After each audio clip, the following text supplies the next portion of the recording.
எது முட்டாளா? இப்ப பாரு.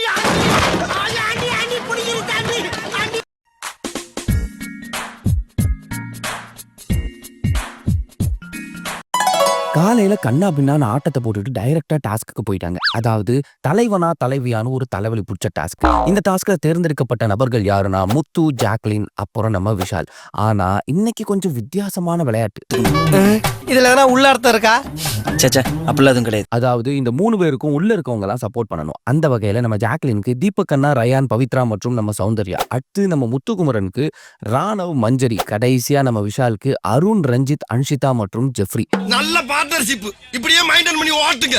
இது மட்டுமானா அதான் கிடையாது. இவங்கள யாரு வேணா எப்ப வேணா மாறிக்கலாம். இப்ப டாஸ்க் என்னன்னா, இந்த சப்போர்ட்டர்ஸ் எல்லாம் ஒவ்வொரு வெயிட் இருப்பாங்க இல்லையா, அவங்கள ஒரு வண்டியில ஏத்திட்டு தள்ளுன்னு தள்ளி அந்த பக்கம் கொண்டு போய் இறக்கி விடணும். அப்படி யார் வெயிட் அதிகமா இருக்கிறவங்களை இறக்கி விடுறாங்களோ அவங்க தான் இந்த வாரத்துக்கான தலைவர். ஆஹா, சூனா போனா ரொம்ப கவனமா டீல் பண்ணி ஆட்டத்தை கலைச்சிடுறாசா. இதுல கூட்டி கழிச்சு பார்த்தா ராணவ் யார்கிட்ட போறாரோ அவங்க தான் வின்னர். ஆனா நம்ம ராணவ் சைலண்டா விஷால் கிட்ட போய் பயப்படாதடா, பயப்படாத, நான் இருக்கேன்ல, உன்னை நான் காப்பாத்துறேன் அப்படின்னு சொல்லிட்டு வர. தம்பி நம்பலாமாடா? நம்புங்கண்ணா, நான் பாத்துக்கிறேன். நான் பாத்துக்கிறேன்னா அண்ணா, நான் பாத்துக்கிறேன். இந்த பக்கம் ஜாக்லினும் முத்துவும் சேர்ந்து எப்படியாவது ராணுவ மண்டைய கழுவி இந்த பக்கம் தள்ளிவிடு, அப்பதான் நம்ம ஜெயிப்போம்னு ஒரு கோவலை போட. அதாவது நம்ம ஜாக்லின் வந்து முத்துக்கிட்ட ஒண்ணு நான் ஜெயிக்கணும், இல்ல நீ ஜெயிக்கணும், அந்த விஷால் பையனை மட்டும் விட்டவே கூடாதுன்னு ஒரே பிட்ட போட. அதுக்கு நம்ம முத்து, நீ ஒண்ணும் கவலைப்படாத, நான் எப்படியாவது ராணுவ மண்டைய கழுவி அவனை இந்த பக்கம் அனுப்புறேன்னு சொல்ல. ஆனா அந்த பீஸ் தான் ஏற்கனவே விஷாலுக்கு தான் சப்போர்ட் பண்ணுவான்னு ஒத்த கால நின்னுடுச்சே. என்னடா பாக்குற? நீ பாக்கெட்லயும் வைக்க வேணாம், டேபிள்லயும் வைக்க வேணாம், நான் வேற பெருசா பிளான் பண்ணிட்டேன். ஆனா பாவம், இந்த விஷயம் நம்ம ஜாக்குக்கு தெரியாது. இப்படியா டாஸ்க் ஸ்டார்ட் ஆக நம்ம பிக் பாஸ் அங்க வைக்கிறாரு ஒரு ட்விஸ்ட். அங்கதான்டா இருக்கு இந்த ஸ்டைல் பாண்டியோட ட்விஸ்ட். இத பார்த்ததும் நம்ம ஜாக்லின் முத்துக்குள்ள ஒரே குசு. அது என்னன்னா, முத்து சொல்றாரு, பாரு ஜாக்லின், இது ஒன்னும் சாதா விளையாட்டு கிடையாது, உன்னால முடியும் அப்படின்னு சொல்ல. அதுக்கு ஜாக்லின், நான் பண்ணிடுவேன் முத்து, நான் கண்டிப்பா பண்ணிடுவேன்னு ஒரு ரிப்ளை கொடுத்தாங்க. அதுக்கு முத்து, ஏய் வளராத, பஸர் டு பஸர் கேம், நீ எப்படியாவது சீக்கிரமா ஒரு 250 கிலோ அந்த பக்கம் இறங்கி விடணும், உன்னால முடியுமா, இல்லைன்னா சொல்லிட்டு நானே பண்றேன் அப்படிங்க. அதுக்கு ஜாக்லின், அதெல்லாம் நான் கரெக்டா பண்ணிடுவேன்னு சொல்லிட்டாங்க. சரி அதையும் பாப்போம்னு கேம் ஒரு வழியா ஸ்டார்ட் ஆச்சு. முதல்ல நம்ம ஜாக்லின் வண்டியில நம்ம பவிக்குட்டி ஏறி உக்கார தள்ளி கொண்டு போய் ஒரே வீசிச்சு இந்த ஜாக்லின் புள்ள.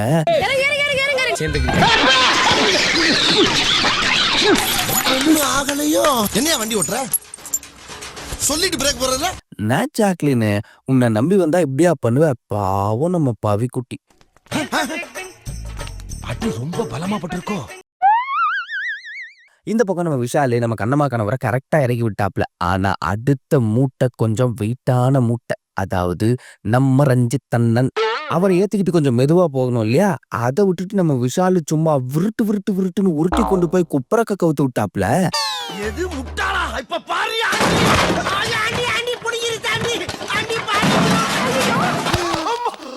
என்னாச்சு? என்னாச்சு? போங்கடா போ. இருந்தாலும் விஷாலுக்கு அண்ணன் மேல என்ன கோவமோ தெரியல. இவ்வளோ கோவம்லாம் இருக்கக்கூடாது விஷாலு. அண்ணன் அப்படி என்ன பண்ணிட்டாரு உனக்கு? ஏதோ போன வாரம் கேப்டன்சி கொஞ்சம் ஒழுங்கா பண்ணல, அதுக்கு நீ இப்படியா பண்ணுவ அப்படின்னு எனக்கு தோணுச்சு. நான் உன் சைக்கிள்ல ஏறேன்னு சொன்னா இல்ல, நீ லோடு ஏத்துறதுக்கு நான் தான் கிடைச்சனா? ஒரு சிங்கத்தை அசிங்கப்படுத்திட்டா. ஆனா என்னவா இருந்தாலும் நம்ம ரஞ்சித் ப்ரோ பாராட்டி ஆகணும். அப்படி அடி விழுந்தும் நம்ம அண்ணன் பர்ஃபார்மன்ஸ பாக்கணுமே. விடுவனா உன் மாமே கிரிட்டு போய் விழுகுற. அப்புறம் அடுத்தடுத்த மூட்டை ஏறி உக்கார கடைசியா நம்ம ராணவ் யார் வண்டியில ஏறுவாரோன்னு ஒரே பரபரப்பு. ஆனா ராணவ் சொன்ன சொல் தவற மாட்டான் இந்த கோட்டச்சாமி அப்படிங்கிற மாதிரி விஷால் வண்டியில ஏறி உட்காந்து ஜாக்லினுக்கு டாட்டா அப்படின்னு டாட்டா காமிச்சிட்டு 2 பேரும் ஜோரா போயிட்டாங்க. அப்புறம் இந்த முத்துவை விட்டமே, அந்த பீசி என்ன பண்ணும் பாவம், இந்த ஜாக்லின் நம்பி டங்குவாரு அந்த போய் ஒரு மூலையில உட்காந்துருச்சு. ஏமாத்தி போட்டாங்க பெரியப்பா, நல்லா நம்ப வச்சு மோசம் பண்ணிட்டாங்க பெரியப்பா. ஆனா எனக்கு ஒரு விஷயம் தோணுச்சுங்க, இந்த ஜாக்லின் முத்துவை பிளான் பண்ணி உட்கார வச்சுச்சோ. ஏன்னா இந்த ஜாக்லினுக்கு ஸ்டஃப கொடுக்கறதே நம்ம முத்து தான், அதனால இப்படி பண்ணிருக்குமோன்னு எனக்கு ஒரு டவுட். எனக்கு உன் மேலதான் ஒரு சந்தேகம். ஏன் மேலையா? சரி அதை விடுங்க, இவன் தான் ஏற்கனவே கேப்டன் ஆகி பயங்கர பெர்ஃபார்மன்ஸ் பண்ணிட்டானே, இந்த வாரமும் அப்படி இப்படி ஏதாச்சும் பண்ணி நம்மள முச்சு விட்டுருவானோ முன்னெச்சரிக்கையா பண்ணிருக்குமோ என்னமோ, யாருக்கு தெரியும்? உங்களுக்கு தெரிஞ்சா கமெண்ட்ல சொல்லி விடுங்க பாப்போம். மதியம் 12:35. இந்த கேமை பார்த்துட்டு இருந்த மஞ்சரி நம்ம முத்துக்கிட்ட வந்து, ஏன் முத்து, ஏன் இப்படி நீ பண்ண? நீ ராணுவம் அனுப்பியிருந்தா ஜாக் ஜெயிச்சிருப்பால்ல, நீ இப்படி பண்ணிருக்க கூடாது அப்படின்னு சொல்ல, இதுக்கு நம்ம முத்து உக்காரு தெளிவா சொல்றேன். அதாவது நான் ஜாக் கிட்ட என்ன சொன்னேன்னா, நீ ஃபாஸ்டா 2 பேரை கொண்டு போய் சேர்த்துரு, நான் ராணுவம் அனுப்புறேன்னு சொன்னேன். ஆனா இந்த ஜாக் சொத்தப்பி விட்டுருச்சு. ஐயோ டேய், அவன் தான்டா இன்னைக்கு பெரிய வேலை பார்த்து விட்டு போயிட்டான். அதனால ராணுவம் ஒரு முடிவு எடுத்தா, நீ ஒரு முடிவு எடுத்த, சோலி முடிஞ்சது, இதோட விட்டுரு அப்படின்னு சொல்ல, இதை கேட்ட நம்ம ரயானு, ஃபர்ஸ்ட் 2 ரவுண்டுக்கு தானே டீல் போட்டீங்க, ஆனா 5 ரவுண்டு போச்சே, கடைசி 3 ரவுண்ட்ல நீ ராணுவம் அந்த பக்கம் தள்ளி இருக்கணுமே, ஏன் பண்ணல அப்படின்னு கேட்டாங்க. நியாயமான கேள்வி. நல்லா தானே சொல்லிக்காரு, அப்புறம் இதை வரவேறுங்க. உடனே நம்ம மஞ்சரி ராணுவ பார்த்து, யார் வேணா எப்ப வேணா சேஞ்ச் ஆகலாம்னு ரூல் இருந்ததை காட்டி, நீ முத்துக்கு சப்போர்ட் பண்ற மாதிரி விஷாலுக்கு சப்போர்ட் பண்ணிட்ட அப்படின்னாங்க. அதுக்கு ராணவ் அதெல்லாம் இல்லையே அப்படின்னாரு. உடனே நம்ம ஜாக்கு, அப்போ என் கிட்ட வரேன்னு சொன்ன அப்படின்னு ஒரு பாயிண்ட போட, ராணவ் உடனே நான் ஃபர்ஸ்டே விஷாலுக்கு வாக்கு கொடுத்துட்டேன்னு சொல்லி பிரச்சனை ஒரே முடியா முடிச்சு விட்டாப்ல.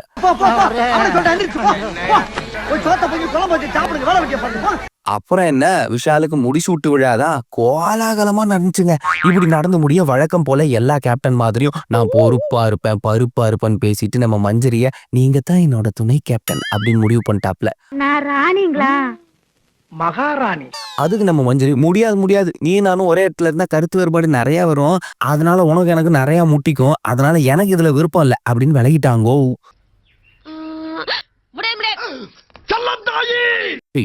என்ன பக்கத்துல இருந்தா கொத்த முடியாதுல்ல, கொஞ்சம் தள்ளி இருந்தா நல்லா வச்சு செய்யலாம் அப்படின்னு மஞ்சரி தன்னோட பிளான போட்டிருப்பாங்கன்னு நினைக்கிறேன். இது எனக்கு தோணுது, சப்போஸ் தப்பா இருந்தா மன்னிச்சிருங்க. அப்புறம் என்ன, இந்த cooking team, vessel washing team, house cleaning டீம்னு பிரிச்சு விட்டாங்க. ஆனா இதெல்லாம் ஜாக்லினால தாங்கவே முடியலன்னு மட்டும் தெரியுது. இல்ல டீப்லைட். இதெல்லாம் பார்த்துட்டு இருந்த ஜாக்லின், விஷால் பண்ணது செம்ம மூவ், பின்ன குத்துறவங்களே கூட வச்சுக்கிட்டா நம்மள யார் குத்துவாங்க அப்படின்னு தன்னோட பாயிண்ட இறக்கி விட, அதுக்கு நம்ம மஞ்சரி, எனக்கும் தெரியும், ஆனா நான் பண்ணதை யாரும் எதிர்பார்க்கல அப்படின்னு சொல்ல, எப்பா சாமி, இருந்தாலும் விஷால் மேல உங்களுக்கு இவ்வளவு வன்மை ஆகாதுப்பா, ஆகவே ஆகாது. சட்ட ரீதியாக எந்த தவறும் செய்யவில்லை, நானும் தான் சாமி. என்னடா இந்த கேப்டன் தப்பு பண்ணா ஏதோ ஒன்ன புடுங்க சொல்லி கேப்டனை காலி பண்ண சொல்லுவாங்களே, அதை மறந்து விட்டாங்களோன்னு நினைச்ச உடனே ஒரு பொம்மையை நிப்பாட்டி 3 கத்தியை கொட்டு, இந்த கேப்டன் ஏதாவது தப்பு பண்ணாலோ இல்ல என்டர்டைன்மெண்டா கொண்டு போலனாலோ கத்தி எடுத்து குத்தலான்னு ஒரு குத்த போட்டாரு நம்ம பிக் பாஸ். அந்த கத்திய ஓகே, பாத்துக்கங்க, சேர்த்து குத்திர போறீங்க. அப்ப சரி உள்ள வையா, அப்ப இருந்து நிமித்திர மணியமாவே இருக்கு. இதெல்லாம் பார்த்துட்டு இருந்த நம்ம சவுண்டு, பாடிச்சு பாரு ஒரு பாட்டு.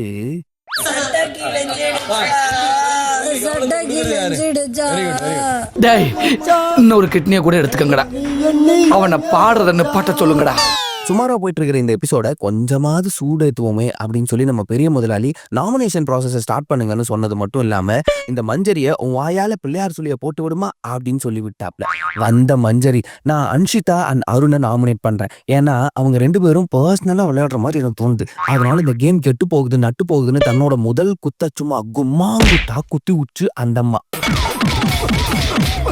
அடுத்து வந்த நம்ம பவி குட்டிக்கு மிகப்பெரிய பாராட்டுகள். இதுக்கு முன்னாடி எல்லாம் கடைசியா தான் வருவாங்க, பட் இப்ப உடனே வந்துட்டாங்க. ஏன்னா லாஸ்ட் வீக்கெண்ட் சேது நாட்டை வாங்கின குத்து அப்படிப்பட்ட குத்து. அதெல்லாம் அவன் கண்ணு முன்னால வந்து போமா இல்லையா? சரி மேட்டுக்கு வருவோம். நம்ம பவி குட்டி, நான் ரஞ்சித் ப்ரோவை நாமினேட் பண்றேன். போன வாரம் கேப்டன்சியை ரொம்ப மொக்கையா பண்ணியிருந்தாரு, என்னதான் முக்குனாலும் அவர்னால முடியல, அதனால நான் அவரை நாமினேட் பண்றேன். அடுத்து தீபக் ப்ரோ நாமினேட் பண்றேன், ஏன்னா இவ்வளவு நாளா நாமினேஷன்ல அவர் பேர் வரவே இல்லை, அதனால இப்ப பண்றேன் அப்படின்னு சொல்லி, இதெல்லாம் ஒரு ரீசனாமா அப்படின்னு ஒரு மொக்க ரீசனை சொல்லிட்டு போயிடுச்சு. இதெல்லாம் ஒரு காரணம், யாராவது மொட்டை அடிச்சிட்டு வந்தா அவன் தலையில தபையெல்லாம் வாசிப்பீங்க, அதெல்லாம் எனக்கு வாசிக்க தெரியாது. அடுத்து நம்ம தீபக் அண்ணா வந்த உடனே யோசிக்காம நான் ரஞ்சித் மற்றும் பவித்ராவை நாமினேட் பண்றேன், ஏன்னா இத்தனை நாளா ஒன்னும் புடுங்கல, இதுக்கு மேல என்ன புடுங்க போறாங்கன்னு தெரியல, அதனால இந்த நாமினேஷன்லயாவது எதையாவது பண்ணி முட்டி மோதி வெளியே வாங்க, இல்லைன்னா பொட்டியை சாத்திட்டு வீட்டுக்கு போங்க அப்படின்னு 19 சொல்லிட்டு கிளம்பிட்டாப்ல. அடுத்து வந்து நம்ம சேச்சி, நானும் பவி அண்ட் ரஞ்சித் ப்ரோவை நாமினேட் பண்றேன், ஏன்னா அவங்க ஒன்னும் இது வரைக்கும் பெருசா எதுவும் செய்யல, இதுக்கு அப்புறமா ஒன்னும் செய்ய மாட்டாங்கன்னு எனக்கு தெரியும் அப்படின்னு வாழைப்பழத்துல ஊசி ஏத்துற மாதிரி ஏத்திட்டு போயிடுச்சு. குத்தி விட்ட நீமா கட்டி வச்சிருந்து. அடுத்து நம்ம ரஞ்சித் அண்ணா வந்து மீண்டும் அதே டோனோட நான் பவித்ரா அன்ஷிதாவை நாமினேட் பண்றேன். ஏன்னா அவங்க ஜொலிக்கவே இல்லை, மண்ணை சலிக்கவே இல்லைன்னு சிம்பிளா முடிச்சுட்டு மூட்டையை கட்டிட்டு போயிட்டே இருந்தாரு. அடுத்து கண்ணம்மா வீட்டுக்காரரு வந்த உடனே மஞ்சரின்னு சொல்லுவாருன்னு நினைச்சேன். ஆனா ஜாக்லினை நாமினேட் பண்ணாரு. ஏன்னா வீட்டுக்குள்ள ஃப்ரெண்ட்ஷிப் இருக்கலாம், ஆனா கேமுக்குள்ள ஃப்ரெண்ட்ஷிப் இருக்க கூடாது இல்லையா? ஏன்னா அது மத்த பிளேயர்ஸ் கிட்ட கில்ட் ஆகுது இல்லையா? பள்ளியில கரை இருக்கலாம் ஆனா மனசுல இருக்க கூடாது. ஐயோ இவர் பெரிய ஷேக்ஸ்பியர் பிலாசபி எல்லாம் பேசுறாரு. எக்ஸாம்பிளுக்கு நான் ஜெஃப்ரியை சொல்றேன்னு சொல்லிட்டு அடுத்து நான் முத்துவை நாமினேட் பண்றேன். அவர் எனக்கு பிடிச்ச ஸ்ட்ராங்கான பிளேயர்னு ஒரு தடவை தடவிட்டு நீங்க முன்ன மாதிரி இல்ல முத்து, இப்போ ஓவர் கான்பிடென்ட்ல ஒரே ஆட்டமா ஆடிட்டு இருக்கீங்க, அது மத்தவங்களை ட்ரிகர் பண்ணுது அப்படின்னு முத்துவை ட்ரிகர் பண்ணி விட்டாரு இவரு. பூனை எதுக்கு பதுங்குது, நரி எதுக்கு ஊளையிடுது, கோழி எதுக்கு கூரை மேல ஏறி கோக்குற கோங்குது, இதெல்லாம் எங்களுக்கு தெரியும்டா. நெக்ஸ்ட் நம்ம சவுண்ட் பார்ட்டி வந்துச்சுங்க. வந்து நான் ஃபர்ஸ்டா ரஞ்சித் ப்ரோவை நாமினேட் பண்றேன். ஏன்னா அந்த முத்து சிற்பிக்குள்ள இருந்து வெளியே வருமானே தெரியல அப்படின்னாங்க. இனி அது வந்தாலும் வராட்டியும் நேக்கு ஒரு பிரச்சனையும் இல்லை, அதனால Ranjith bro you are out bro அப்படின்னு சொல்லி முடிச்சு விட்டுட்டு வயசுக்கு வந்தா என்ன வரல என்ன. அடுத்து நான் ஜாக்லினையும் நாமினேட் பண்றேன். ஏன்னா அந்த பீஸ் ஃப்ரெண்ட்ஷிப்புங்கிற பேர்ல சப்போர்ட் பண்ண சொல்லுது, அப்படி சப்போர்ட் பண்ணனா கோச்சுக்குது. அதனால நான் ஜாக்லினை நாமினேட் பண்றேன்னு முதுகுல முக்காவாசி கத்தி அறிக்கிட்டு போயிடுச்சு.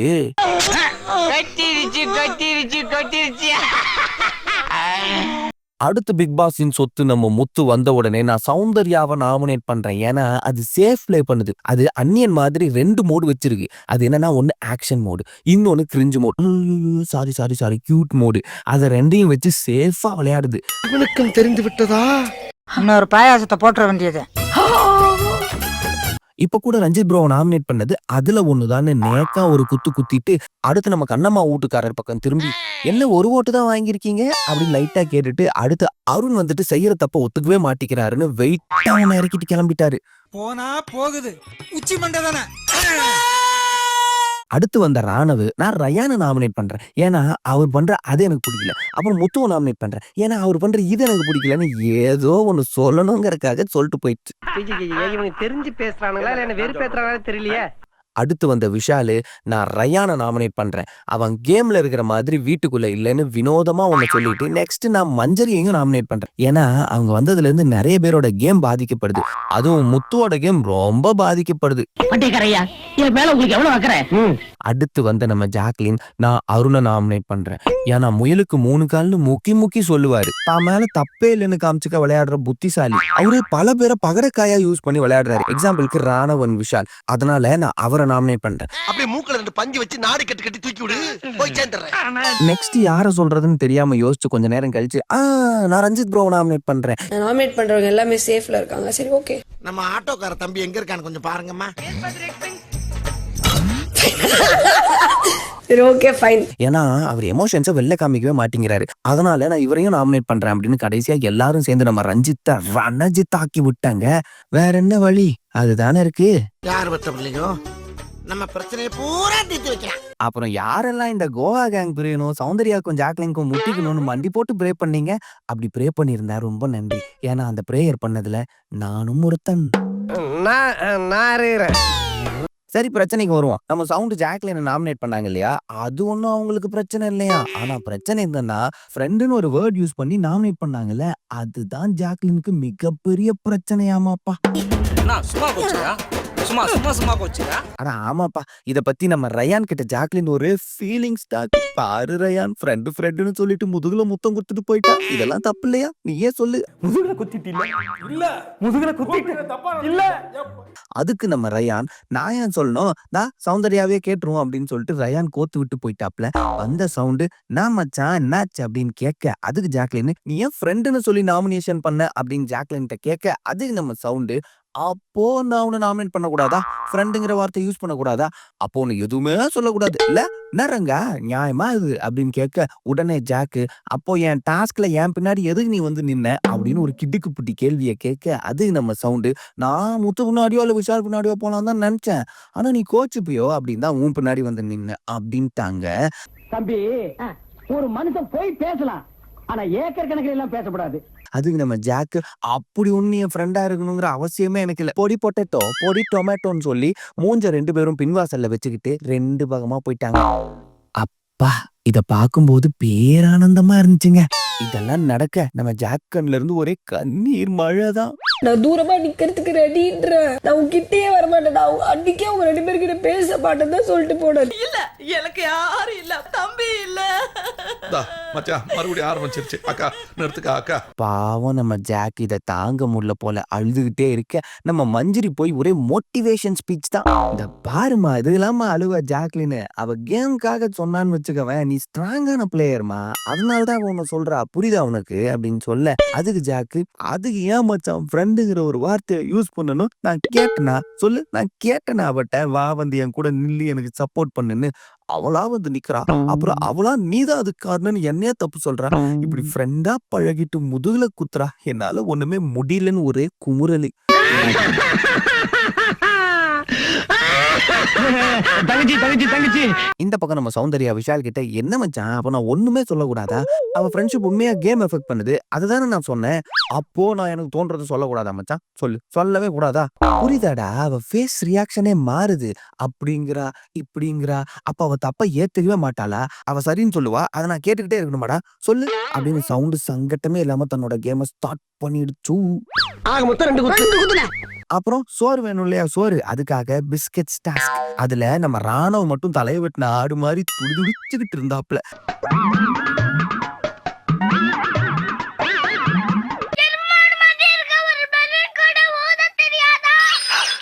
அப்படியே பல பேர் கோட்டை விட சில பேர் ஜெயிக்கன்னு ஒரு வழியா மொக்க டாஸ்க்கு மொத்தமா முடிஞ்சுது.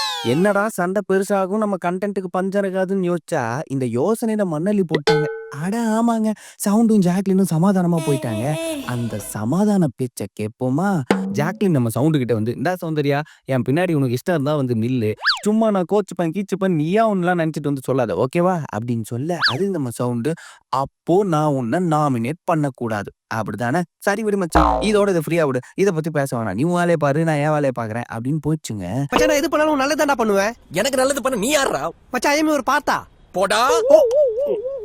ஆனா அதுக்கப்புறம் நம்ம சவுண்டு பஞ்சு பாருங்க ஒரு பர்ஃபார்மன்ஸ். சொல்றேன் எப்படி நமக்கு ஜூம் வைப்பாங்க, ஜூம் அப்படின்னு.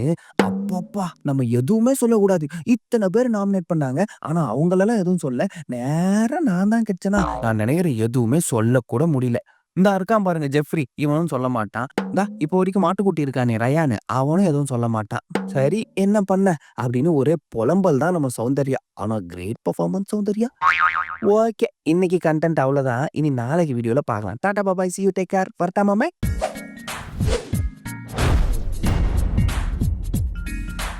உங்க பொண்ணான கையை கொண்டு அந்த பெல்லில தட்டிருங்க. எங்க ஒரு வாட்டி அடி பார்க்கலாம். ஆட்டம்